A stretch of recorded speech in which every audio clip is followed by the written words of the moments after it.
Vamos aplicar então a lei dos senos num exemplo de exercício. Bom, na questão temos o seguinte: uma ponte deve ser construída sobre um rio, unindo os pontos A e B, como ilustrado na figura abaixo. Para calcular o comprimento AB, escolhe-se um ponto C, na mesma margem que B está, e medem-se os ângulos CBA igual a 57 graus e ACB igual a 59 graus. Sabendo que BC mede 30 metros, determine em metros a distância AB.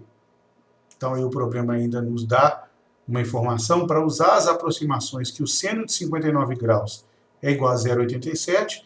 Claro que isso é uma aproximação. E o seno de 64 graus como sendo 0,90.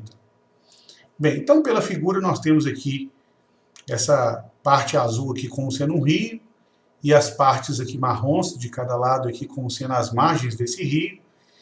Em uma das margens foram colocados dois pontos B e C, e na outra margem um ponto A, no qual queremos estabelecer a medida da distância entre A e B. Então vamos chamar essa medida de uma medida X, entre A e B. Para isso, mediu-se a distância entre B e C dos dois pontos situados na mesma margem. Em metros, essa medida foi dada como sendo 30. E os ângulos foram estabelecidos. O ângulo CBA, que é esse ângulo B, igual a 57 graus. E o ângulo ACB, que é o ângulo C do triângulo, igual a 59 graus. E essas são as informações, além das medidas do seno de 59 e do seno de 64 indicadas. Bem, observe que a figura nos pede a medida de um dos lados do triângulo, conhecido o seu ângulo oposto, no qual nós ainda conhecemos a medida de um dos lados, que é igual a 30, o lado BC, no qual o ângulo oposto a esse lado não foi dado diretamente, mas pode ser facilmente obtido.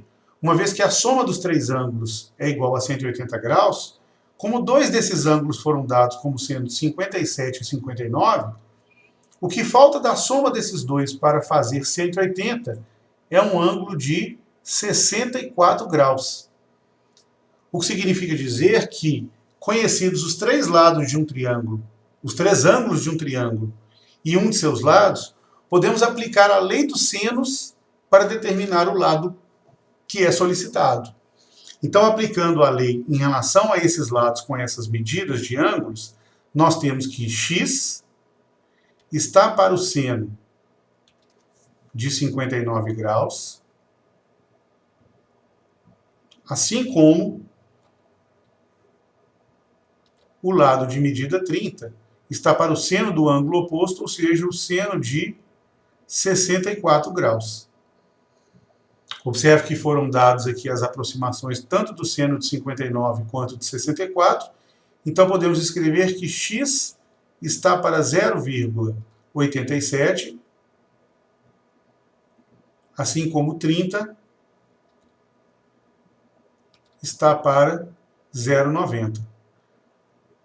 Multiplicando por 1 sobre 100 os dois lados da igualdade, para tirar essa parte decimal dos denominadores, então nós temos que x está para 87, ou seja, multiplicando por 100 os dois denominadores, nós temos que x está para 87, assim como 30 está para 90. O que significa dizer que x é igual a 87 multiplicado por 30 sobre 90. Bom, 30 e 90 nós podemos simplificar, que vai ficar 1/3. Então, 87 vezes 1, 87, dividido por 3. Então, x é igual a 29. Ou seja, a medida da distância entre A e B em metros é igual a 29. Essa é a resposta.